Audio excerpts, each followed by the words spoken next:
Os queridos irmãos, nós celebramos hoje o segundo domingo do tempo comum e a igreja nos apresenta no evangelho que nós acabamos de ouvir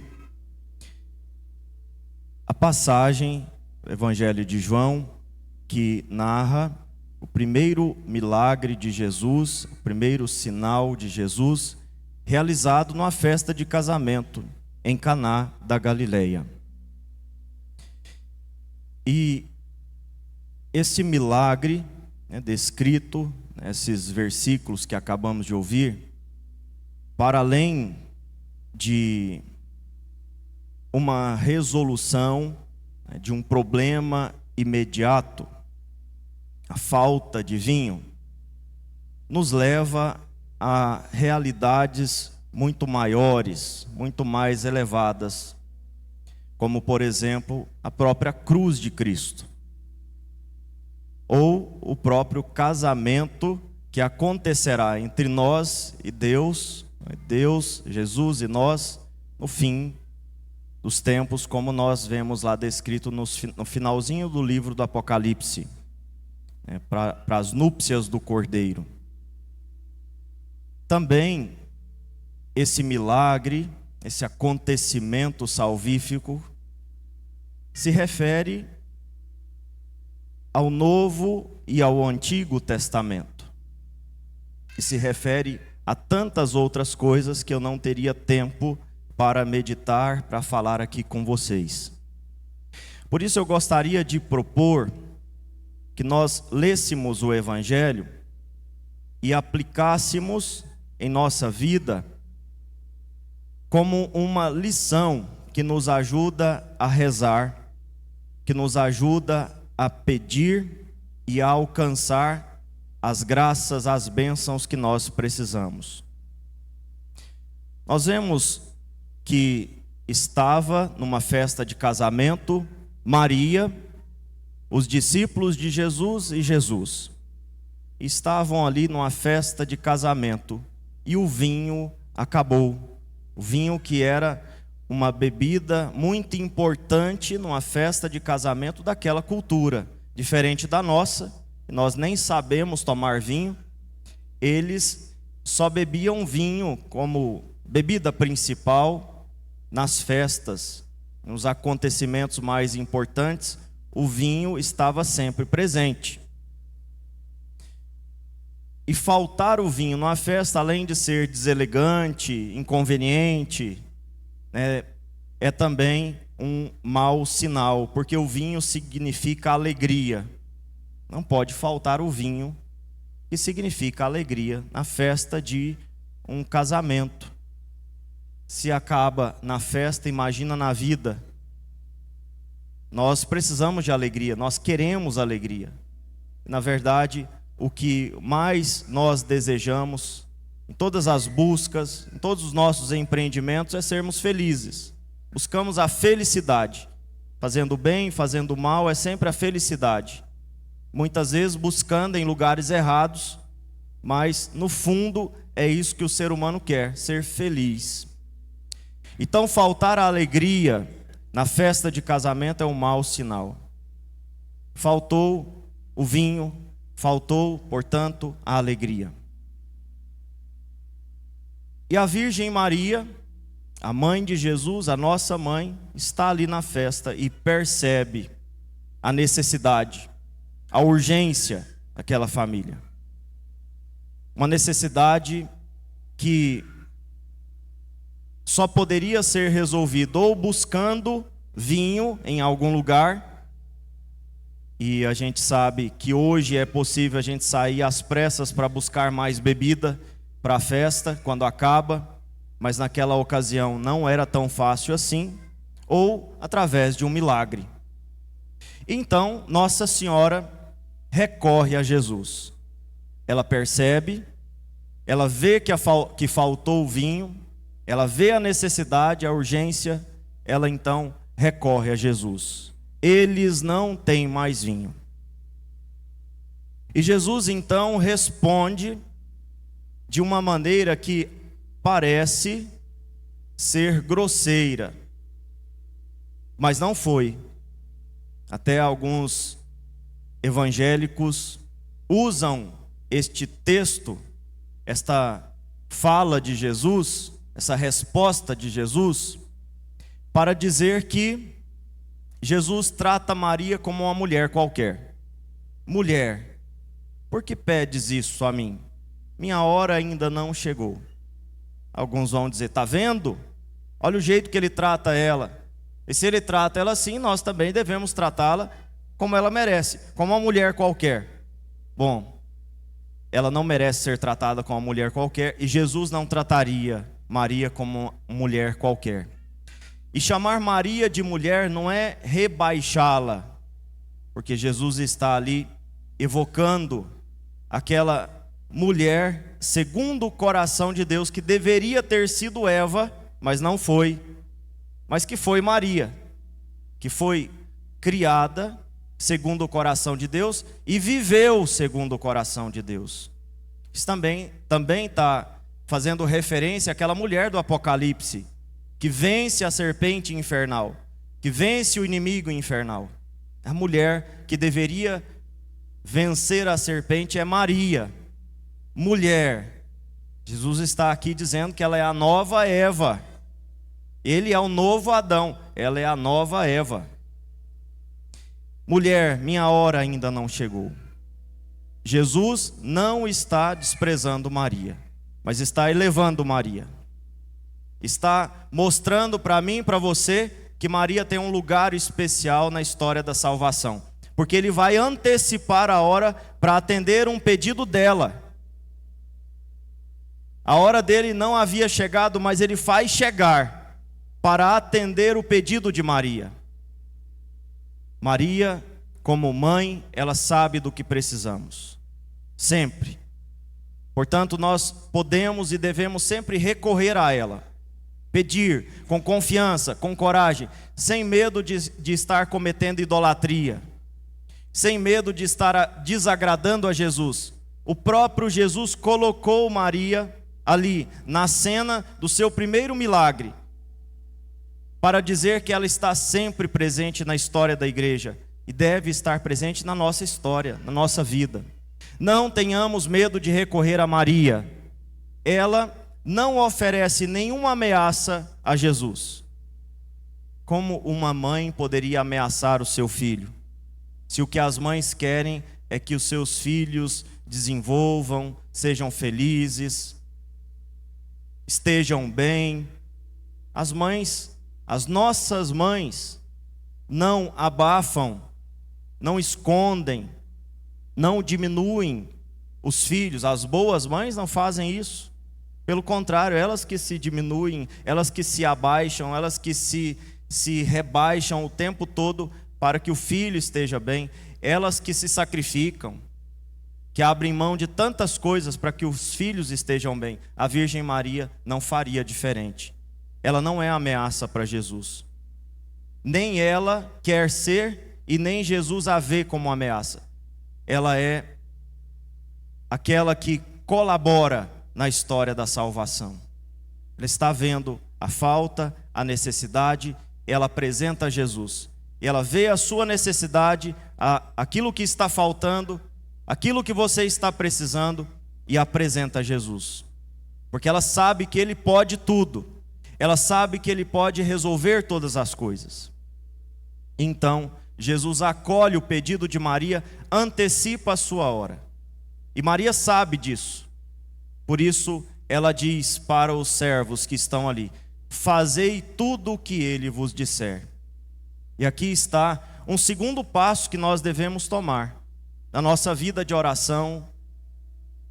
Se o primeiro é recorrer a Maria, pedir a Maria, confiar a Maria as nossas necessidades, o segundo é escutar Maria que diz: fazei tudo o que Ele disser. Para que o milagre aconteça, para que a graça aconteça, para que a bênção nos alcance, nós precisamos, em contrapartida, fazer o que Jesus manda. E aqui está o grande gargalo, o grande problema. Nós até pedimos, nós até suplicamos, fazemos novenas, Sabemos que em Deus está todos os bens que precisamos, recorremos a Ele, pedimos a ajuda de Maria, mas nem sempre estamos dispostos a obedecer. Fazer tudo o que Ele disser significa obedecer sem colocar nenhuma restrição. Nós obedecemos, mas com restrições. Eu obedeço até certo ponto. Eu obedeço até onde eu concordo. Então, do campo dos mandamentos, os 10 mandamentos, eu obedeço a alguns, porque outros eu acho que já estão em desuso, já são desnecessários. Nós já falamos isso em outras ocasiões.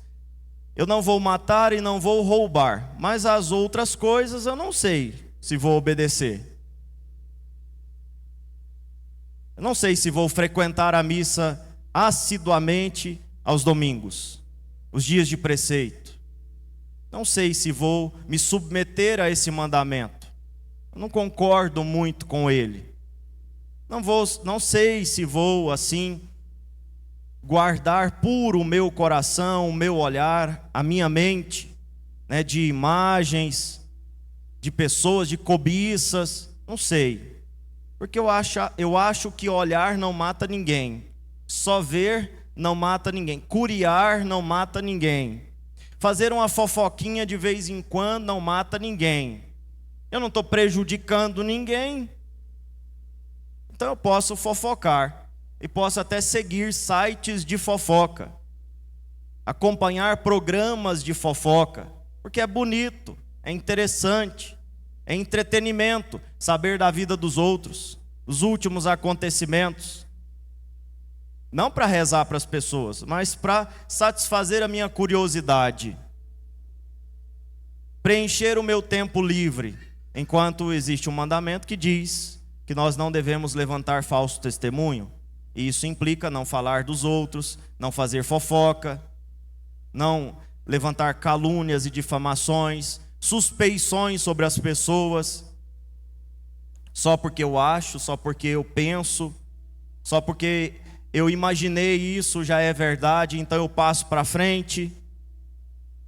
Então nós estamos dispostos a fazer o que Ele manda em partes, com restrições.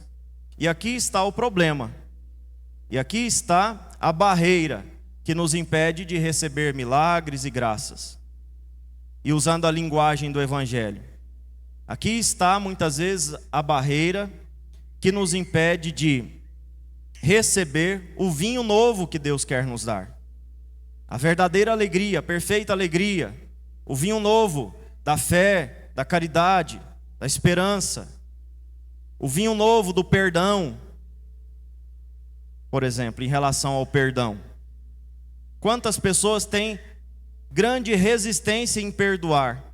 Embora a palavra de Deus diga que nós devemos perdoar 70 vezes 7, tem gente que diz, eu não perdoo não, porque perdoar é coisa de Deus. Eu guardo mágoa, eu guardo ressentimento, porque eu não sou bobo, eu não sou idiota. Eu vou deixar que a pessoa faça a mesma coisa que fez comigo no passado? Eu vou permitir que aconteça novamente a ofensa? As pessoas dizem isso. Perdoar, só Deus perdoa. Eu não. Eu guardo mágoa, eu guardo rancor. Não uso essas palavras. Eu guardo mágoa, eu guardo rancor. A pessoa diz, eu não vou mexer com isso, porque eu acho injusto perdoar. A palavra de Deus manda perdoar, mas a gente não libera o perdão. É uma barreira. O vinho novo do perdão só vai chegar na minha vida se eu estiver disposto a obedecer, a fazer o que Ele diz. E Ele diz para perdoar sempre. Ele diz para rezar, mas alguns acham que não precisa rezar. Ele diz que nós devemos ter intimidade com a palavra de Deus, lendo a Bíblia, meditando a palavra. Mas eu não estou disposto a fazer isso, a gastar o meu tempo lendo Bíblia, estudando os documentos da igreja, A palavra de Deus diz que nós devemos dar razões da nossa fé. Mas eu não estudo, então eu não vou dar razões da minha fé, porque eu não tenho como dar. Nem sei. Não sei as coisas básicas. Não sei como defender Maria, né, de um ataque protestante. Né, quando alguém diz assim, ela é uma mulher qualquer, como está na Bíblia. Não sei defender dizendo, mas Jesus não está chamando ela de mulher qualquer. Ele está elevando Maria, aquela mulher que finalmente conseguiu fazer a vontade de Deus, viver o projeto de Deus na sua vida. A mulher segundo o sonho do Pai. Eu não sei, porque eu não estudo. Como é que eu vou fazer o que Deus diz, também se eu não estou disposto a escutar? Se eu fecho os meus ouvidos e o meu coração aos seus ensinamentos, isso na prática, não rezo, não tenho intimidade com o Senhor, vou à missa, mas fico distraído, pensando em outras coisas. Não é impressionante, queridos irmãos, que algumas pessoas venham à missa, escutem 1, 2, 3, 10 vezes, centenas de vezes a palavra de Deus, a homilia dos padres, e saiam dizendo que, por exemplo, que perdoar, como eu acabei de lembrar, que perdoar é coisa de Deus somente, e que eu não sou Deus, portanto eu não vou perdoar.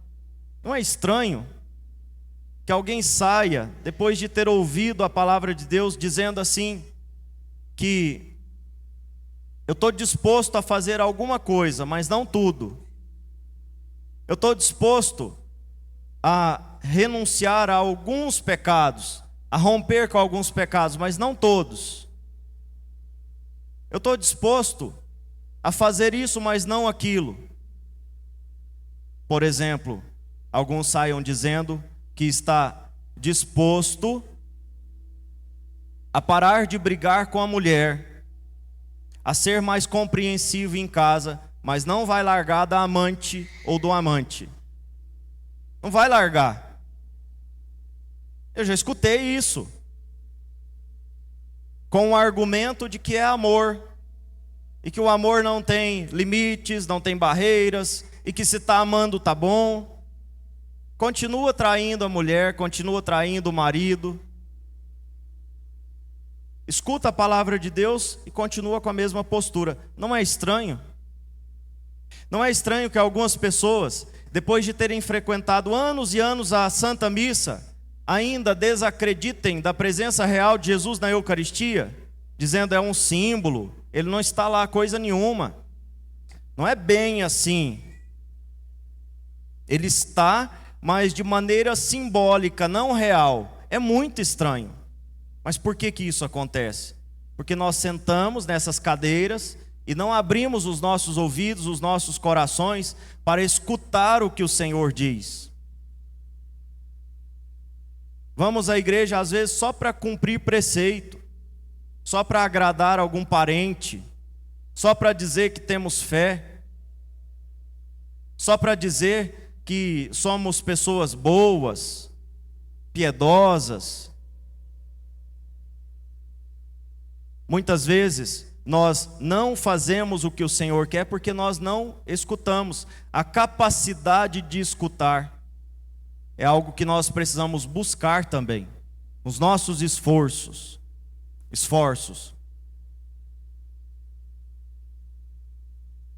Portanto, queridos irmãos, nós precisamos pedir nesta Santa Missa essa graça, essa bênção. A bênção de abrirmos o nosso coração para essa realidade.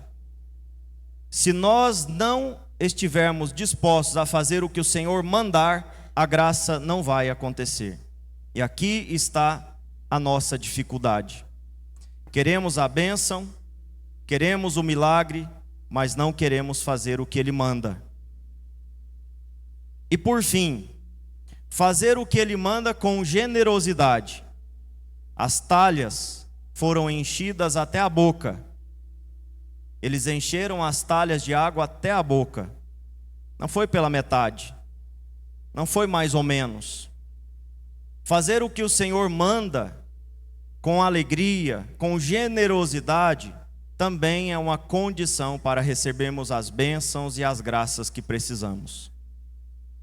Recorrer a Maria, estar disposto a fazer o que o Senhor manda, com generosidade,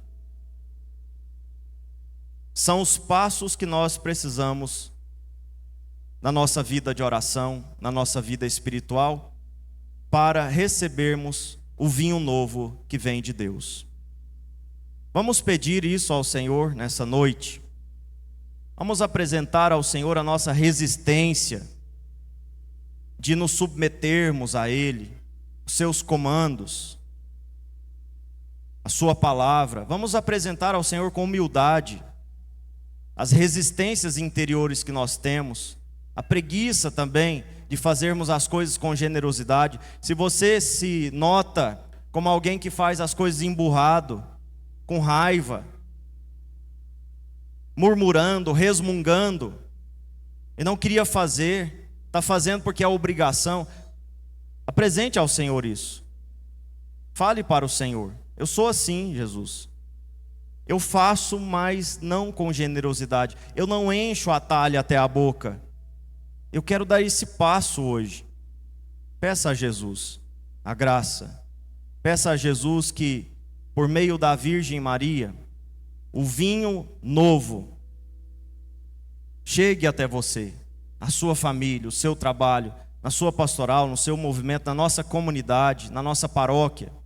O vinho novo que Deus quer nos dar é Ele mesmo. Ele é o vinho novo que veio para nos alimentar, nos salvar, para dar a vida por cada um de nós. Peça ao Senhor essa graça. Creio em Deus Pai,